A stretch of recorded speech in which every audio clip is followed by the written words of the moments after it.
Dios les bendiga. Amén. Esas bendiciones todo el tiempo, ¿no? Dios les bendiga, bendiciones, el Señor nos guarde y todo, porque el Señor es así de bueno y poderoso. Siempre su poder, su presencia nos acompaña y todo lo que hay en Jesús es bendición. Amén. Muchas gracias les doy por aceptar siempre ese llamado a cumplir con lo que dice la palabra. No dejando de qué? De congregarnos como algunos tienen por costumbre. Dios bendiga a todos los que nos ven ahí por Zoom y desde sus lugares de trabajo, desde sus casas, desde la distancia, y los hermanos que nos ven a través del canal de YouTube. Dios los bendiga abundantemente. Amén. Vamos a entrar en materia de verdad. Santiago, el libro de Santiago, capítulo 1. Y vamos a leer del versículo 22 al 25. Yo lo voy a leer en la traducción viviente. Usted me seguirá ahí en la traducción, la versión que tenga. Si tiene la traducción viviente, pues sería mucho más favorable. Cuando lo tengan, digan amén, aleluya, gloria a Dios. Un hermano me pisó, alguna cosa. Amén. Amén. Amén. Bueno, gloria al Señor. Dice la palabra del Señor así en el nombre del Padre, Hijo y Espíritu Santo. No solo escuchen la palabra de Dios, tienen que ponerla en práctica. De lo contrario, solamente se engañan a sí mismos. Pues si escuchas la palabra, pero no la obedeces, sería como ver tu cara en un espejo. Te ves a ti mismo, luego te alejas y te olvidas cómo eres. Pero si miras atentamente en la ley perfecta que te hace libre y la pones en práctica y no olvidas lo que escuchaste, entonces Dios te bendecirá por tu obediencia. Amén. Amén. Para entender estos versículos es necesario entrar un poco en contexto. ¿Cuál es el contexto de estos versículos? El contexto de estos versículos está a través de esta carta. ¿Quién la escribió? ¿Para quién fue escrita? ¿Y qué es lo que dice antes de llegar a este versículo 22 hasta el 25? ¿Sí? Y es necesario saber un poco. Y resulta y pasa que esta carta está escrita por Santiago a los judíos, ¿sí?, que se habían esparcido por todo el mundo mediterráneo. Digo todo el mundo mediterráneo, aclaro, porque no es todo el mundo, no habían ido a Colombia, no habían ido a Argentina, pero sí lo que se conocía como todo el mundo frente o cercano al Mediterráneo. Pues los cristianos estaban siendo perseguidos, y en ese ambiente de persecución, en ese ambiente hostil, fueron algunos tentados a la religiosidad. ¿Por qué sí que fueron tentados a la religiosidad? Basta con que usted se lea en casa, muy juiciosito, el libro de Santiago, y se va a dar cuenta que Santiago hace un llamado a no vivir en la religiosidad, y también hace un llamado a no vivir bajo la aprobación de otros, ¿sí? Ese es el llamado de Santiago en esta carta, y etcétera, algunas cositas más, unos detalles muy preciosos en esta carta. Por eso le invito para que lea esa carta de Santiago en casa y se la disfrute, que sea como dice el salmista, que sea dulce miel a los labios. Amén. Y resulta y pasa que Santiago en esta carta trata de colocar unas bases. Hay tres cosas que usted va a encontrar cuando se lea la carta de Santiago, que son indiscutibles, que son innegables. Tres cosas que usted va a encontrar cuando se lea esta carta. Y es confrontación, la otra exhortación y la tercera un llamado al compromiso. ¿Qué es lo que va a hacer Santiago a través de esta carta? Va a confrontarnos y va a exhortarnos y nos va a impulsar a un llamado al compromiso, es decir, a comprometernos. Esa es la intención que produce el escritor en el libro de Santiago. Por eso le digo que es fascinante, porque cuando usted lo lee, ¡pah!, se estrella. Y sabe que la Biblia dice en Timoteo que la palabra es útil ¿para qué? Para enseñar, para redarguir, para instruir, para corregir, ¿sí? Y eso es lo que debe producir las Sagradas Escrituras. Y esta carta de Santiago es fascinante porque Santiago la escribió con ese propósito, para que aquellos hermanos judíos esparcidos por el mundo mediterráneo, ¿sí?, ellos fueran confrontados, dijeran, oiga, la religiosidad como que no la podemos permitir. Amén. Fueran exhortados a decir, oiga, sacudámonos un poco y permanezcamos en el Evangelio de Jesucristo. Oiga, vamos a pregonar este santo y poderoso Evangelio, las buenas nuevas de salvación, porque a eso hemos sido llamados. Entonces, ese era el impulso de Santiago a través de esta carta. Y yo quiero darle un poquito de contexto. Capítulo 1, ahí en el versículo 1, Santiago empieza de una forma en la que todos deberíamos empezar, ¿sí? Por educación, por respeto.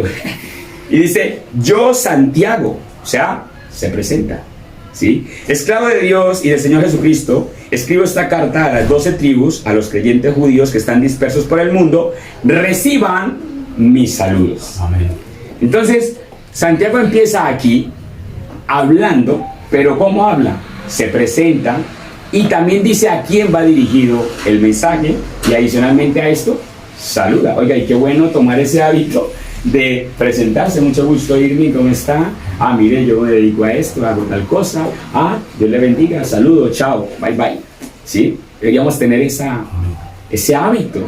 Y esto es en una carta, así que por WhatsApp también un día, hola pastor, hola hermano, hola hermana, bendiciones, buen día, ¿cómo está? ¿Cómo me le ha ido? ¿Qué cuenta? Saludos, nos vemos, hasta luego. ¿Sí? Mire, porque es bonito, y así empieza Santiago en la carta, pues, que hizo para estos judíos. Pero lo que me gusta es que después, cuando se desarrolla la carta, en el contexto de la carta, del versículo 2 al versículo 18, empieza Santiago como una introducción a crearse como una especie de bosquejo, como si fuera un sermón. Y del 1 al 18 empieza con una cosa así de Santiago, como a inspirarlos y a la vez confrontarlos. Por lo menos veamos el versículo 2. Yo lo leo aquí en la versión traducción viviente, quienes me siguen, y dice, amados hermanos, cuando tengan que enfrentar cualquier tipo de problemas, considérenlo como un tiempo para alegrarse en mucho. ¿Ah? Santiago está diciendo, oiga hermanos, a ver, les digo un poco, lo que es necesario para una vida cristiana, ¿sí? Es que ustedes aprendan a lidiar con todo tipo de problemas. Cuando vengan pruebas, cuando vengan situaciones, ustedes deben permanecer, pero más que permanecer, ustedes deben, pues, alegrarse. Entonces, Santiago está diciendo, cuando tengan pruebas, alegrémonos. Y en el versículo 3 y 4, él dice que aprovechemos esa oportunidad para crecer en la firmeza con el Señor. Entonces, mire cómo va empezando esta carta de bonito.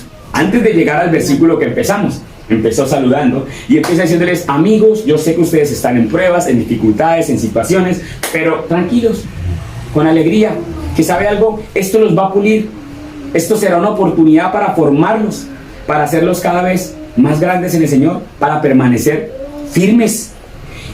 Yo creo que si Santiago hubiera sido colombiano, como yo, lo que estaría diciendo Santiago ahí en esa carta es, papi, tranquilo, cójala con calma, relajado. Momentos duros los tiene cualquiera, ¿sí? Relájese. Eso lo va a hacer más berraco en la vida. Va a tener berraquera, va a tener perrenque, va a estar echado para adelante. Y como diríamos en esta iglesia, hágale para adelante, que para adelante es para el cielo. Te amo, Jesús. ¿Sí? Eso sí sería más o menos así. Y tranquilo, usted va con la ayuda del más grande, Amén. Dios. Amén, amén. Eso es prácticamente como sintetizando lo que Santiago está queriendo decir en esos versículos, en esa introducción. ¿Y no le parece a usted fascinante? Te amo. Porque en ese momento ya Santiago está confrontando, pero está inspirando también. Y eso es lo que la palabra produce en nosotros constantemente. ¿Sí? Confrontación, pero también nos inspira. Y después se viene con el versículo 5 y el versículo 6 y 8. Y en esa entrada del versículo 5, 6 y 8, en el 5 dice, oiga, si alguno en medio de esta situación no tiene sabiduría, pídasela a Dios. Pídasela a Dios. Yo no sé usted, pero yo en muchas ocasiones no tengo sabiduría. Y tomo unas decisiones que, Dios mío, termino metido en pruebas y en dificultades porque meto la pata. Entonces tengo que decirle, Señor, corrígeme, Señor, provéeme de sabiduría, porque ya he aprendido de mis errores anteriores y le digo, Señor, dame sabiduría. Amén. Para tomar esta nueva decisión.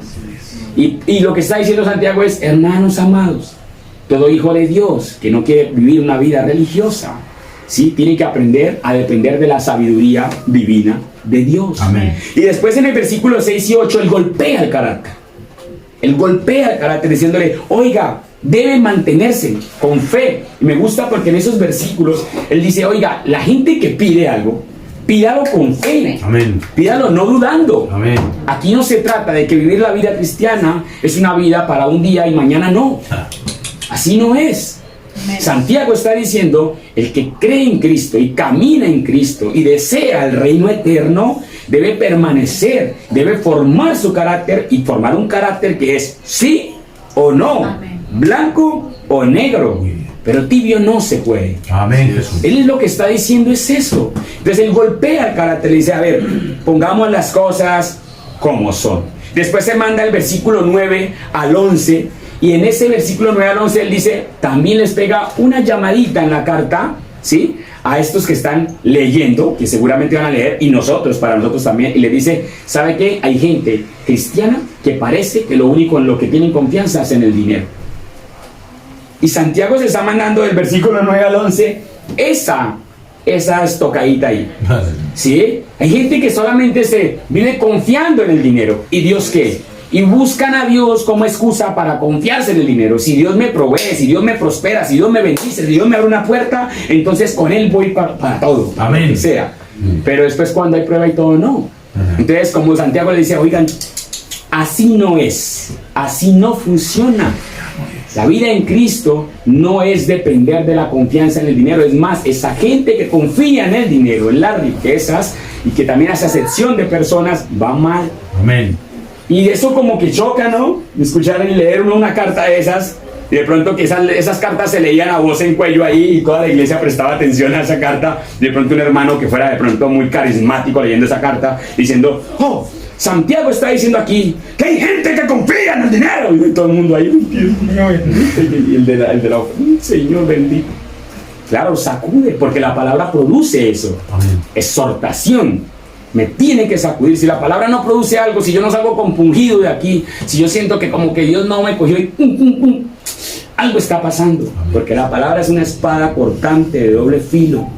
Eso por donde entra, por ese mismo lado va cortando, y por los dos lados le tiene que calar.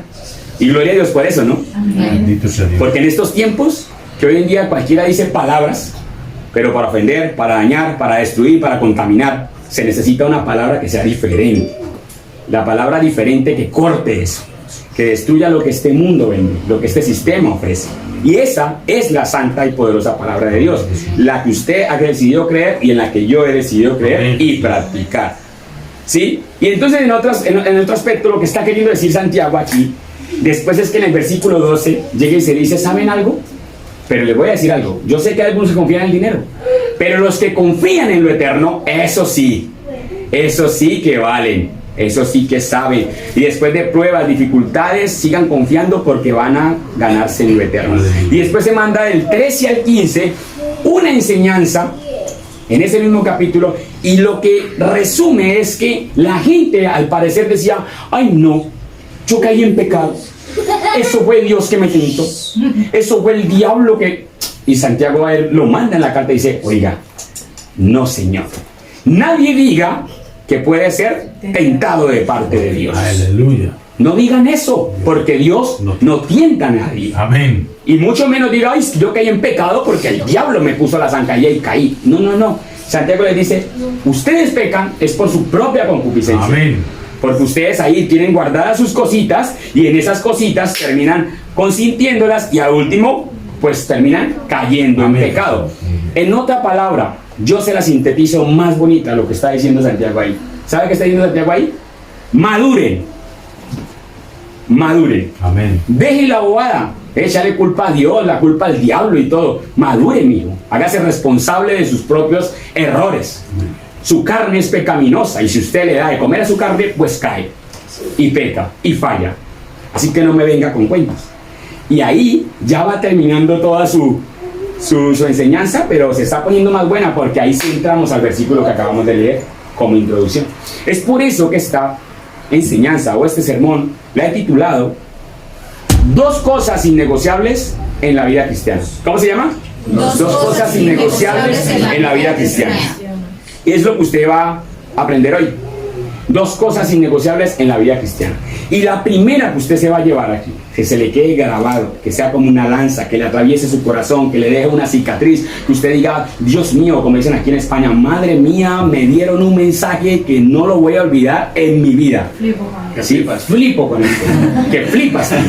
¿Sí? Una sola palabra, muy fácil de aprender.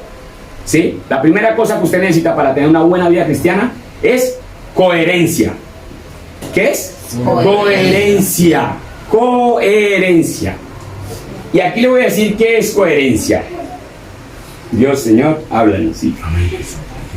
¿Alguno de ustedes puso en práctica lo que aprendió el miércoles pasado sobre el dominio propio?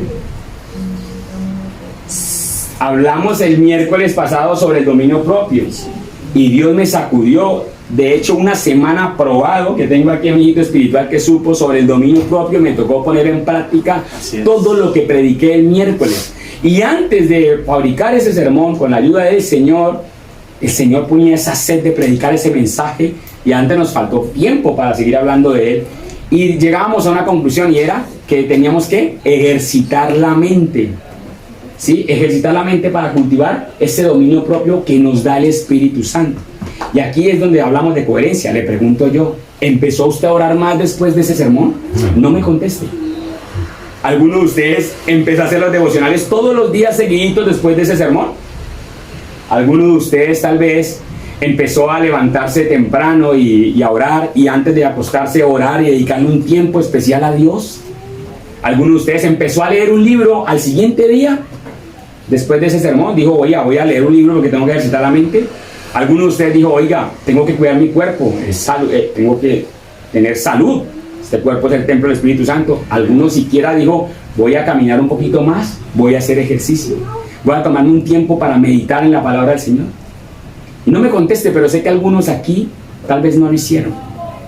Y de hecho ni se acuerdan del mensaje. Y de hecho, si le dijera, fueron a verlo en YouTube, aunque no lo subimos, pero si lo hubiera subido, no tendría visualizaciones porque no lo hubieran visto, no lo hubieran repasado. Y posiblemente algunos hasta lo hayan anotado. Y si le pregunto, ¿revisó la agenda que anotó durante la semana? De pronto alguno me diga, no.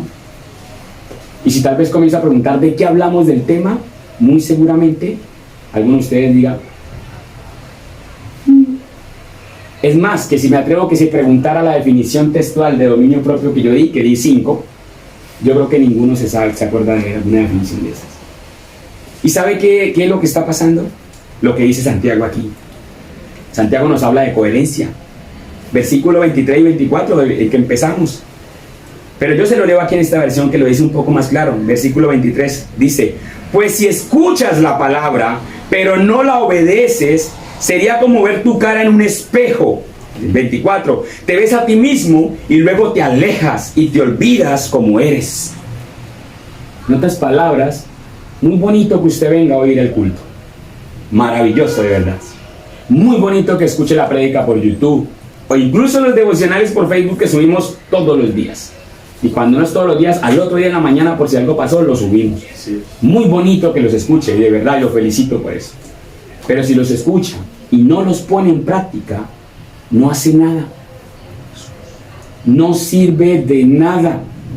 No vale para nada. ¿Sí? Porque no solo por la vida cristiana, por la vida misma suya en este mundo. ¿Sí? Nosotros no podemos pretender llevar una vida en donde predicamos, pero no aplicamos. Ah, que es muy fácil. Uy, qué mensaje. Este día hasta aplaudimos. Dimos gloria a Dios porque de verdad nos sacudió ese mensaje.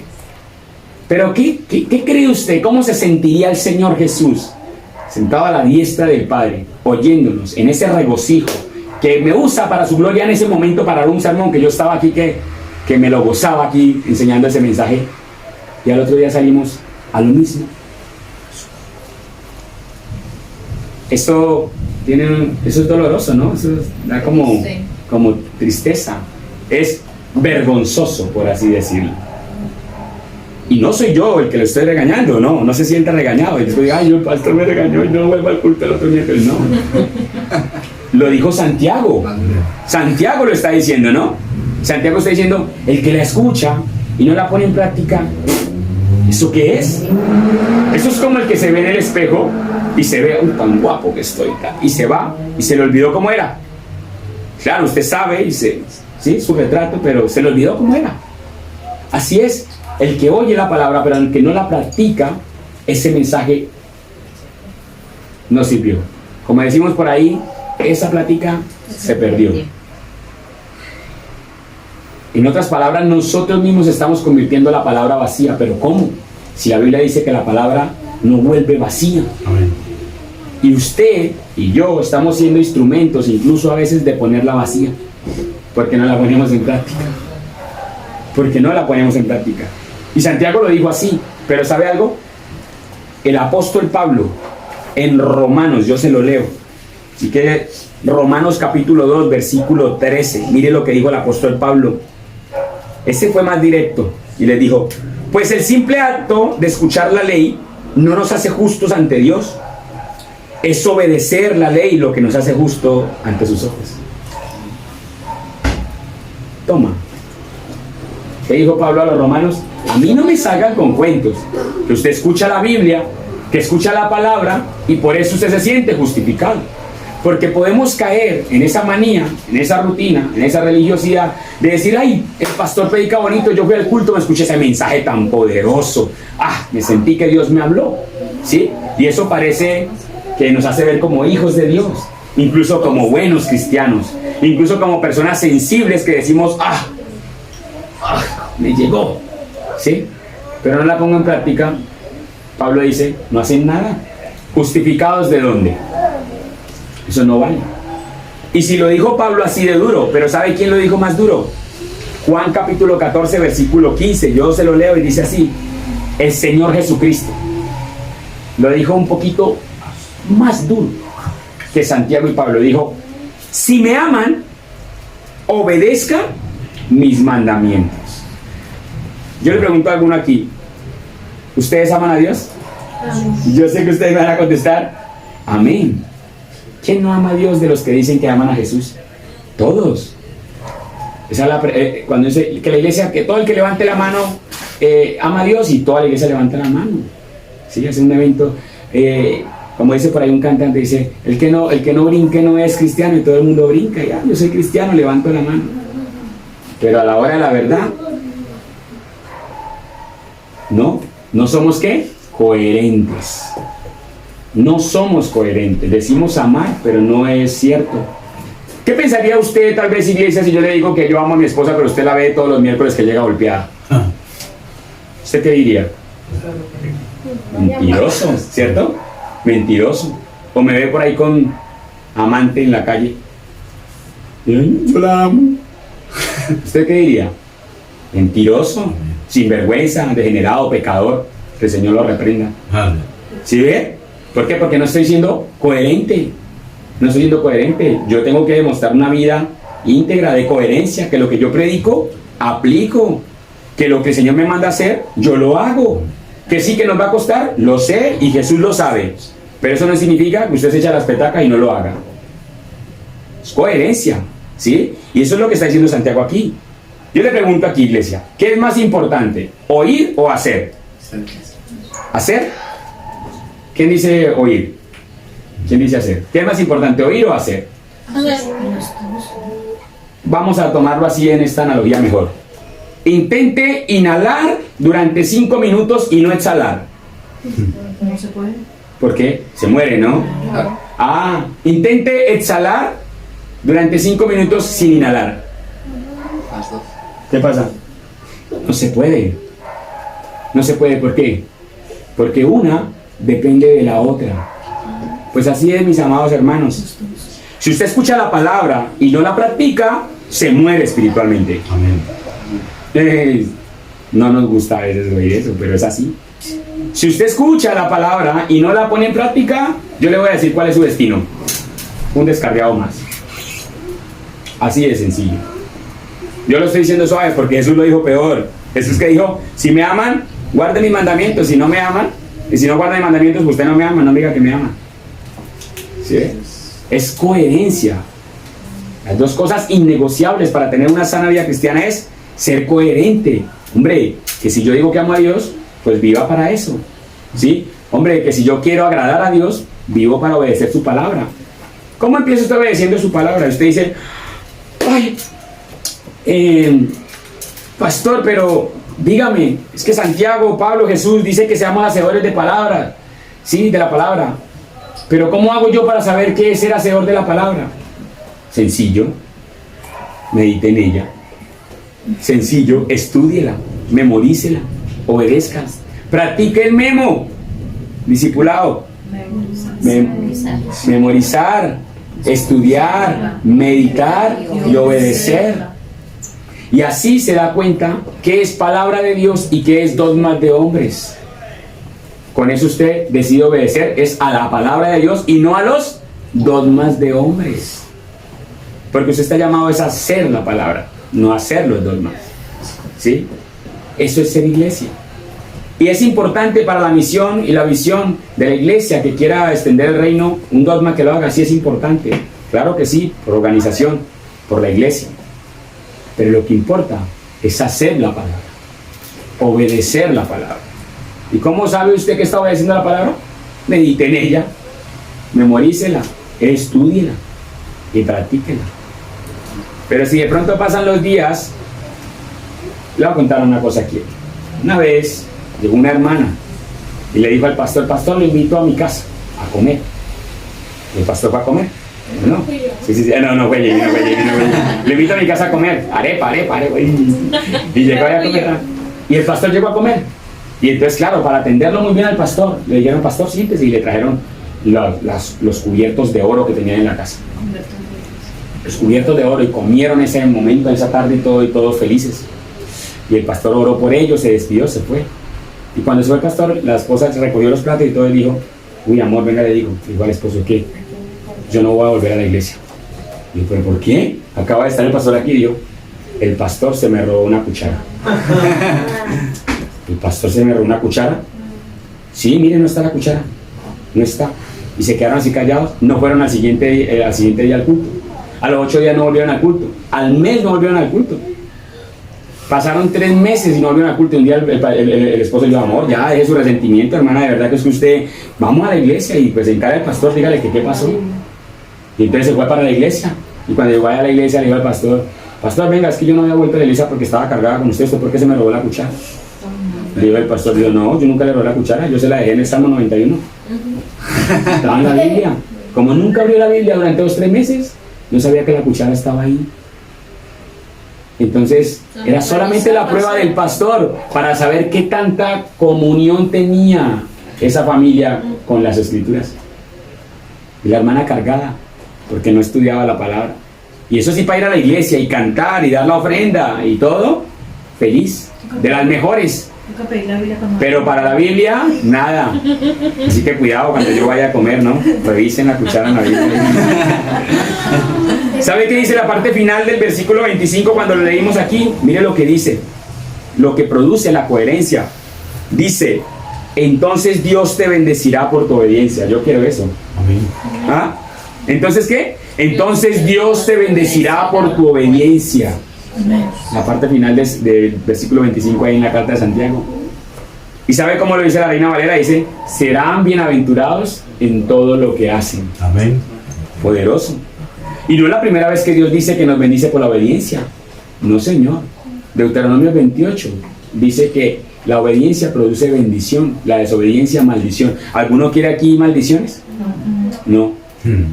¿Cierto que no? Y aunque se lo digo al pueblo de Israel, yo le digo algo, porque la gente dirá, pastor, pero está diciendo una exégesis ahí, porque eso fue para el pueblo de Israel y tal, saca su teología. Pues yo le digo algo, el carácter de Dios en el Antiguo Testamento es el mismo de ayer, Amén. Hoy, mañana y siempre. Amén. Y si le hablo eso al pueblo de Israel, a usted también se lo dice. Sea obediente, es bendecido. Sea desobediente, acarree las consecuencias. Muy bien. Y lo dijo antes también en Josué, capítulo 1, versículo 8. Alguien que me lo lea ahí con voz de trompeta rapidito. Josué capítulo 1, versículo 8. Poderoso, porque Dios cuando se trata de hablarle a la iglesia, de hablarle a su pueblo, lo hace en diferentes tiempos, pero declara bendición. Mire lo que dijo. ¿Quién lo tiene? Dice, Nunca se apartará de tu boca este libro de la ley, sino que de día y de noche meditarás en él, para que guardes y hagas conforme a todo lo que en él está escrito. ¿Y qué? Porque entonces harás prosperar tu camino y todo te saldrá bien. Porque entonces harás prosperar tu camino y todo te saldrá bien. Pero cuando nunca se aparte este libro de su vida misma, cuando este libro se convierta en su todo, se lo coma, se deleite en él, ¿sí? Y comience a ejercitarse en él, entonces Dios hará ¿qué? Prosperar su camino. Y dice, y todo te saldrá bien. ¿Ve?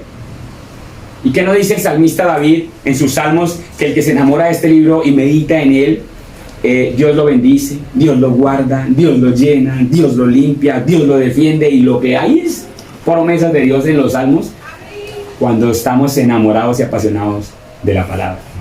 Y lo segundo, y con esto voy concluyendo ahí con el sermón, si es necesario ser coherente, habrá una cosa que lo hace más importante a la coherencia. Hay algo que es un determinante, que hace importante esa coherencia. Si la coherencia es importante, sí, es necesaria, es innegociable, pero esa coherencia va ligada a un determinante, algo que de verdad no puede fallar en la vida de todo cristiano, y es ser radical. ¿Ser qué? Radical. ¿Sabe qué dice la palabra? Dice, el reino de los cielos lo arrebatan los valientes, o solo los violentos lo arrebatan. ¿Y sabe a qué se refiere ese valiente o valentía o violento? Gente de carácter, gente formada, gente estable, gente firme, dispuesta a luchar contra el mundo, contra el diablo y contra sí mismo si es necesario. ¿Ve? Y eso es ser radical. Que tú sí sea un sí, que tú no sea un no. Santiago 1:12 dice, Dios bendice a los que soportan con paciencia las pruebas y las tentaciones, porque después de superarlas recibirán la corona de vida que Dios ha prometido a quienes lo aman. Amén. Usted tendrá muchas veces que decirle no a su carne. Muchas veces tendrá que decirle no a Satanás para ser coherente. Muchas veces tendrá que decirle no a este sistema, no a este mundo, no a lo que le venden, a lo que le dicen, para ser coherente. Y para tener un no, porque estamos acostumbrados a decir siempre sí, sí, hermano, por la aprobación de los demás. Camine, fume un bareto. No, pues yo no fumo. Ay, esta nena no fuma un bareto, marihuana. Sí, el jovencito, por aprobación. Termina cayendo en las drogas. Termina cayendo en las drogas. Fallando. ¿Ve? Porque no es capaz de decir no. El hombre que dice que ama a su esposa, pero una mujer le dijo, venga. Y él, ay, sí, yo soy débil, yo era mujeriego. Que no es radical. No tiene ese determinante, no sabe decir no. Pero la Biblia nos invita a ser así, radicales. En 1 Corintios 9:25 dice que nosotros somos disciplinados es para un premio eterno. Ahí Pablo utiliza analogía que hay gente que se disciplina en el atletismo para ganarse un premio en una carrera que corre y se ejercita y trabaja en su vida. Pues nosotros debemos ejercitarnos y trabajar en nosotros para poder formar ese carácter radical a fin de ganarnos ese premio eterno. ¿Sabe cuál es el premio eterno? Mire lo que dice 2 Timoteo 4:8, dice, nos espera la corona de justicia que el Señor y juez nos dará en aquel día a todos los que con amor hayamos esperado su venida. Yo espero la venida de Cristo. Amén. ¿Sabe qué vamos a hablar mañana en la vigilia? De la segunda venida. Escatología bíblica, váyase preparado que mañana nos vamos a... Yo espero la venida del Señor Jesucristo, porque estoy cansado de este mundo de maldad. Y el Señor dice que habrá cielos nuevos, tierra nueva, nos dará una vida. No hay llanto, no hay dolor, no hay tristeza, no hay sufrimiento, no hay maldad. ¿Ve? Yo lo espero. Y nosotros seremos galardonados. Apocalipsis 2:10 dice, no tengan miedo de la persecución, ni aunque el diablo los eche a la cárcel. Sean fieles hasta la muerte y el Señor les dará la corona de vida. Está diciendo el escritor Juan ahí Apocalipsis a la gente que sería perseguida en aquel tiempo y a nosotros también, porque se va a poner pesada la cosa. Permanezcan fieles, que hay un premio eterno, una corona de vida. Y para permanecer fiel en tiempos de persecución, donde usted ya no puede hablar del homosexualismo con libertad, donde usted ya no puede decir muchas cosas que son malas, decir son malas, porque lo condenan, lo atacan, ¿sí? Usted tendrá que ser radical. Radical de radical. No, eso es pecado y punto. Yo no lo hago y punto. Mi familia no lo practica y punto. Gústele a quien le guste. Dios lo condena Entonces yo debo obedecer a Dios antes que a los hombres. Y punto. Y que me mate si quiere. Le mato a su hijo, su bebé recién nacido. Sí, me va a doler con toda llama, pero voy para el cielo, amigo. Pero prefiero que lo apele ahora antes de que me lo destruya para el resto de mi vida. Y que yo tenga que verlo condenado por ahí en la lascivia de este mundo. Hay que ser radicales para poder ser coherentes. Y por último dice Apocalipsis 3:11, vengo pronto. Y este es un llamado para usted, iglesia. Vengo pronto. Jesús viene. Así que no juegue a dos bandos. Jesús viene. Y puede que venga en este mismo instante y de pronto lo coja mal y usted se quede. Jesús viene y dice, vengo pronto. Aférrate a lo que tienes para que nadie te quite tu corona. Amén. Amén. Cierra sus ojitos ahí por un momento. Vamos a darle gracias al Señor en estos 5 minutos que quedan para concluir. Y espero que cuando salga de aquí sea coherente y practique esto que acaba de oír. Espero que cuando salga de aquí diga, Señor, hazme radical para poder ser coherente. Espero que esta palabra no quede en saco roto, no le pase como el hermano que le pegaron un tiro en un oído y la hermana por ahí se fue corriendo y le dijeron, hermana, a su esposo le pegaron un tiro en un oído. Y ella dijo, pues no me preocupa porque se le entra todo por un oído y le sale por el otro. No, no sea así. No sea así. Sea coherente. Padre, muchas gracias por este momento, por este lugar. Gracias por tu palabra. Señor, ayúdanos a ser coherentes, Padre. A no solo ser oidores, sino hacedores también, Señor. Y yo sé que la coherencia, ser coherentes, que lo que nosotros predicamos, decimos, también lo hagamos, Señor, cuesta. Por lo tanto te pido, Señor, que para este remanente, para esta iglesia y la iglesia en el mundo, Señor, todo aquel que tenga un corazón humilde y sencillo y dispuesto para adorarte, Señor, ayúdalo a permanecer fiel para que no pierda la corona de vida. Amén. Para que se mantenga fiel y firme hasta que cuando Jesús venga y pueda ser coronado, pueda recibir el premio, el galardón. Ayuda, Señor, a estas familias. Ayuda, Señor, a cada uno de ellos con sus debilidades. Ayúdalos, Señor. Ayúdalos a vencer todo el tiempo a su carne, a enfrentarse a este mundo y vencer, y a pisotear a Satanás todos los días de su vida. Porque Satanás no puede contra nosotros. Está escrito que Jesús lo venció. Amén. Y le dio el poder y la autoridad a la iglesia para vencer al diablo todas las veces que sea necesario. Él no puede contra nosotros. Está vencido, es un enemigo vencido. Por eso se nos manda a resistirlo, porque ya está vencido, es un perdedor. Así que usted no sea esclavo de Satanás, no sea esclavo del mundo, ni siquiera esclavo de su carne. No que le gusta la libertad, demuestre eso. Ser libre es mantenernos en Cristo y cumplir su palabra, porque disfrutamos de su gracia y su Espíritu Santo nos ayuda para eso. Usted no está solo ni sola. Dios le ha dotado del Consolador que se llama el Espíritu Santo, el caballero por excelencia, para que usted pueda cumplir con lo que demanda su palabra y así disfrutar de su gracia. Padre, bendigo esta congregación, bendigo a toda la iglesia en el mundo, Señor. Ayúdalos en el nombre de Jesús, por favor, a que sean valientes, Señor. Gracias porque sé que tu presencia está en este lugar, Señor. Y hoy en este momento has hablado, y como la carta de Santiago misma decía, nos has confrontado, exhortado e inspirado al compromiso, Señor. Yo clamo por cada uno de ellos, Señor, para que los fortalezcas a vivir una vida cristiana saludable, Señor. Que sean coherentes y radicales. Gracias, Jesús. Amén y amén. Dios los bendiga.